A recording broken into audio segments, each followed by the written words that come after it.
Hi friends, நம்ம TNPSC வெற்றி பேச்சு சேனலில் இன்றைக்கி தமிழ் நியூ சிலபஸ் யூனிட் 3ல் இருக்கக்கூடிய வினை வகைகளான செய்வினை, செயப்பாட்டு வினை, தன்வினை, பிறவினை இந்த டாபிக் தான் நம்ம பார்க்க போகிறோம். முதல்ல வினையோட வகைகள் என்னென்ன அது நமக்கு தெரியணும். இதெல்லாம் தன்வினை, பிறவினை, செய்வினை, செயப்பாட்டு வினை. ஸோ இப்போ இந்த நாலு என்னென்னு நம்ம தனித்தனியாக பார்க்கலாமா? முதல்ல பாருங்கள், தன்வினை. தன்வினைனா என்ன? அதாவது ஒரு எழுவாய் ஒரு வினையை செய்வது தான் என்னது? தன்வினை. இங்கே எழுவாயின்றது யார்? நம்ம தான், ஒரு மனுஷன் இல்லை ஏதோ ஒரு அவங்க ஒரு வேலையை செய்கிறாங்க. அப்படிங்கிற வினைன்றது என்னது? செயல், இல்லைன்னா செய்யக்கூடிய வேலை. அதை செய்யும் பொழுது தானே செய்வது, எழுவாய் தானே அந்த வேலையை செய்வது தான் என்னது? தன்வினை. எடுத்துக்காட்டு பாருங்கள், பந்து உருண்டது. இங்கே பந்துன்றது என்னது? ஒரு பொருள். அப்போ அதுவும் ஆப்ஜெக்ட்டுங்கிற அதுவும் எழுவாய் தான். அப்போ அந்த பந்து என்ன செய்யுது? உருண்டது அப்படின்றது ஒரு செயல், ஒரு வேலை. அப்போ அந்த வினையை அந்த செயல் அந்த எழுவாய் செய்யுது. அப்போ இது தன்வினை. அடுத்து பாருங்கள், அவன் திருந்தினான். அவன்றது என்னது? ஒரு எழுவாய், ஒரு பையனை, மனுஷனை குறிக்குது. திருந்தினான் அப்படின்றது என்னது? அவன் திருந்திட்டான். அப்போ அது ஒரு செயல், வினையை குறிக்குது. அப்போ எழுவாய் ஒரு வினையை செய்து, அப்போ அது தன்வினை. அடுத்து பாருங்கள், அவர்கள் நன்றாக படிப்பார்கள். இங்கே அவர்கள் அப்படின்றது இது எழுவாயை குறிக்கிறது. நன்றாக படித்தார்கள், படித்தார் அப்படின்றது எனது வினையை குறிக்கிறது. அப்போ எழுவாய் அவராகவே செஞ்சுக்கிறாரு, நல்லா படிச்சுக்கிறாரு, அவராகவே நல்லா படிச்சுக்கிறாரு. அப்போ இவ்வாறு ஒரு எழுவாயானது வினையை தானே செய்கிறது என்னது? தன்வினை. அடுத்து பாருங்கள், பிறவினை. பிறவினைனா என்ன? எழுவாய் ஒரு வினையை செய்ய வைத்தால் அது பிறவினை எனப்படும். அங்கே தன்வினைன்னு என்ன பார்த்தோம்? எழுவாய் தானே ஒரு வேலையை செய்யணும். அதாவது அவங்களே அவங்களுக்கு தேவையான எல்லா வேலையும் செஞ்சுக்கிட்டால் அது தன்வினை. இல்லை தான் செய்யாமல் அந்த வேலையை வேற ஒருத்தங்க மூலமாக செய்ய வச்சா அது என்ன வினை? பிறவினை. ஃபார் எக்ஸாம்பிள், நம்ம பொதுவாக நம்மளுடைய வீடுகளில் நடக்கிறத கூட சொல்லலாம். இப்போ நம்ம அம்மாமார்கள் நம்மளை கடைக்கு போக சொல்கிறாங்கன்னு வச்சுக்கோங்களேன், நம்மளே போய் அம்மா கேட்குறத வாங்கி கொடுத்துட்டோன்னா அது தன்வினை. இல்லை நம்ம கூட பிறந்தவங்க யாராவது இருப்பாங்க இல்லையா, அவங்கள போய் வாங்கிட்டு வர சொல்லுங்கள் அப்படின்னு சொல்லி அவங்கள அனுப்பி அம்மா வாங்கிட்டு வர செஞ்சோன்னா அப்போ நம்ம இன்னொருத்தங்களை என்ன செஞ்சுருக்கோம்? அந்த வேலையை செய்ய வச்சுருக்கோம். அப்போ அது பிறவினை. அவ்வளோதான். இதுக்கும் அதுக்குள்ள டிஃப்ரென்ஸ் அவ்வளோதான். அப்போ பாருங்கள், பிறவினைகள் வி, பி போன்ற விகுதிகளை கொண்டும் செய், வை, பண்ணு போன்ற துணை வினைகளை கொண்டும் இணைத்து உருவாக்கப்படுகிறது. ஸோ இந்த மாதிரி விகுதிகள் அதில் வரும்ன்றாங்க. ஸோ இப்போ பாருங்கள், எடுத்துக்காட்டு பாருங்கள், உருட்ட வைத்தான். அங்கே என்ன பார்த்தோம்? பண்டு உருண்டது, தன்னாலே உருண்டுச்சுன்னு பார்த்தோம்.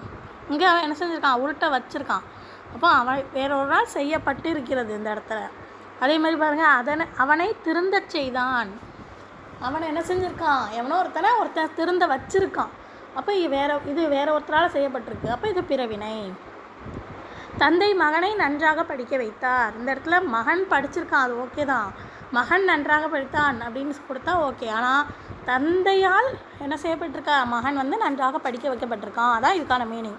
அப்போ வேற ஒருத்தரால் செய்யப்படுது. அப்போ அது என்னது? பிறவினை. அடுத்தது, பள்ளிக்கு புத்தகங்கள் வருவித்தார்.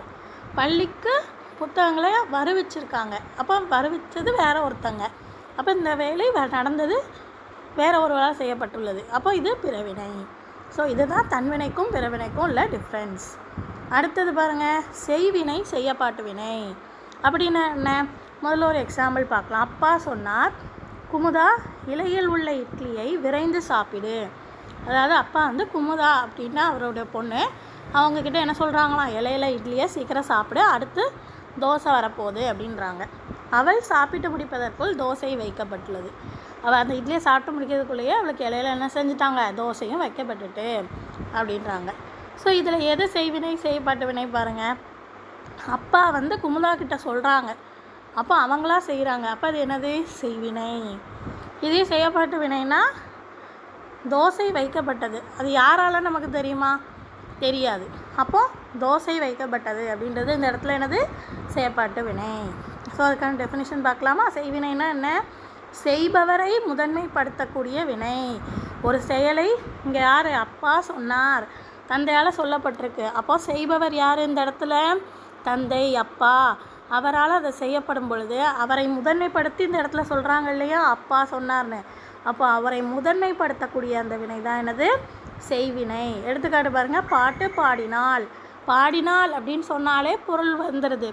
ஆனால் அவள் என்ன பாடியிருக்கா, பாட்டு பாடியிருக்கா. அப்போ பாட்டுன்றது தான் இந்த இடத்துல முதன்மைப்படுத்தி சொல்லியிருக்காங்க. அப்போ அது என்னது, செய்வினை. அப்போ அடுத்து பாருங்கள், செய்யப்பாட்டு வினை. செய்யப்பாட்டு வினையில் என்னது, செய்யப்படு பொருளை முதன்மைப்படுத்தும் வினை. எக்ஸாம்பிள் பாருங்கள், பாட்டு பாடப்பட்டது. பாடப்பட்டதுன்னா என்னது, இது வந்து செய்யப்படும் பொருள். பாடினாள் அப்படிங்கிற அவளே பாடிட்டா. பாடப்பட்டது அப்படின்னா யாரால் பாடப்பட்டதுன்றது இங்கே நமக்கு தெரியுதா, தெரியல. அப்போ இங்கே செய்யப்படும் பொருள் பாடப்பட்டது அப்படின்றது தான் முதன்மையாக இருக்குது. அப்போ இதில் இது எந்த வினையை சார்ந்தது, செய்யப்பாட்டு வினை. முதன்மை செய்யப்படும் பொருளை முதன்மையாக வைப்பது செய்யப்பாட்டு வினை. இது செய்பவரை முதன்மைப்படுத்தும், இது செய்யப்படும் பொருளை.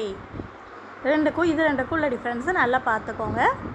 திரும்பவும் நான் உங்களுக்கு இன்னும் கிளியராக தன்வினை இதெல்லாம் குழம்புதுன்னா இன்னும் ஈஸியாக இருக்க மாதிரி. இப்போ ஃபஸ்ட்டு நம்ம பார்த்தது ஸ்கூல் டெஃபினேஷன் படி உங்களுக்கு நம்ம பார்த்தாச்சு.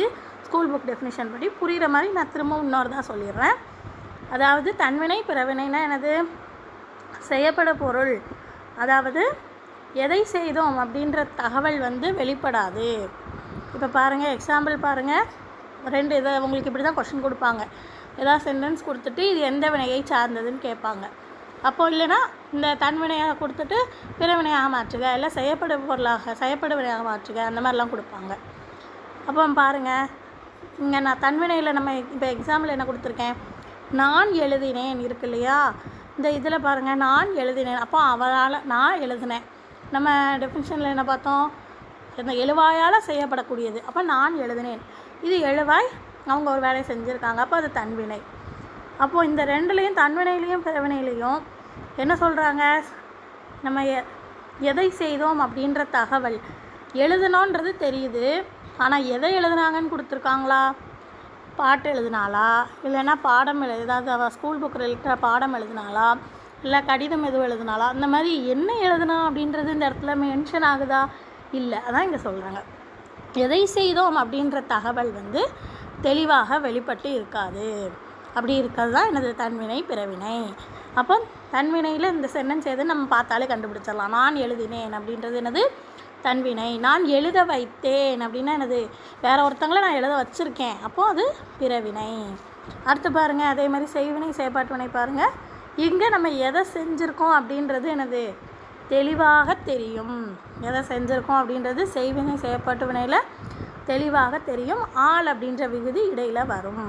எடுத்துக்காட்டு பாருங்கள், சக்தி கவிதை இயற்றினாள். சக்தி இயற்றினாள்னு இல்லை, கவிதை இயற்றினாள். அப்போ அவள் இயற்றியது கவிதை அப்படின்றது தெளிவாக தெரியுது. அப்போ செய்வினை அப்படின்னு வரும்போது என்ன, அதில் சக்தியால் அது இயற்றப்பட்டிருக்கு அப்படின்னு தெளிவாக இருக்குது. அப்போ ஒரு வினையை செய்பவரை முதன்மைப்படுத்தி இந்த இடத்துல இருக்குது. அப்போ அது செய்வினை. அப்போ அதை செயற்பாட்டு வினையாக மாற்றும் பொழுது என்ன செய்யணும், இதில் என்ன விகுதி வச்சு வரும்னு பார்த்தோம், ஆள் என்ற விகுதி வரும்னு பார்த்தோமா. பாருங்கள், கவிதை சக்தியால் இயற்றப்பட்டது, ஆள் விகுதி வந்திருக்கா.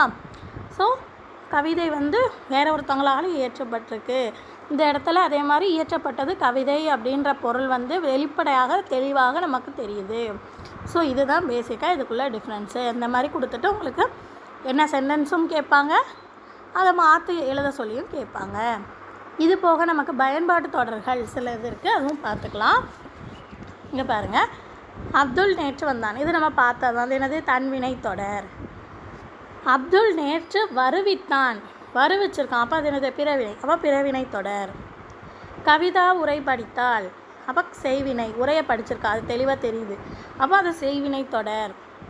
உரை கவிதாவால் படிக்கப்பட்டது, ஆள் வந்துருச்சு. அப்போ அது செயற்பாட்டு வினைத்தொடர்.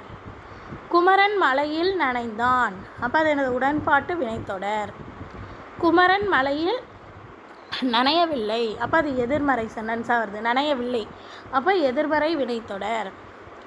என்னென்னன் நாளைக்கு வருவான். அப்போ நாளைக்கு வருவான் அப்படின்றது ஒரு செய்தி. அப்போ அது செய்தி தொடர். எவ்வளவு உயரமான மரம், ஆச்சரியக்குறி வந்துட்டு. அப்போ அது என்னது, உணர்ச்சி தொடர். உள்ளே பேசி கொண்டிருப்பவர் யார், ஒரு கேள்வி வருது. அப்போ அது வினாத்தொடர். பூக்களை பறிக்காதீங்க அப்படின்னு சொல்கிறது ஒரு கட்டளை. அப்போ கட்டளை தொடர். இது நாற்காலி, அவன் மாணவன். இதெல்லாம் என்னது? பெயர் பயனிலை தொடர். இதுவும் பார்த்து வச்சுக்கோங்க. இப்போ நம்ம பார்த்தோம் இல்லையா 4 இது டைப்ஸ் பார்த்தோம் இல்லையா வினா வகைகளில். இதுலேருந்து இப்போ நான் உங்களுக்கு 3 கேள்விகள் கேட்டிருக்கேன். ஸோ இது எந்த வகை வாக்கியம்? போர் வீரர்கள் தாய்நாட்டை காப்பாற்றினார்கள். அடுத்து வில் ராமனால் வளைக்கப்பட்டது.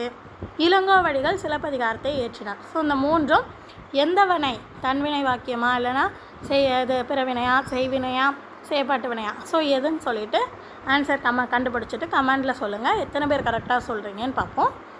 அடுத்த வீடியோவில் பார்க்கலாம்.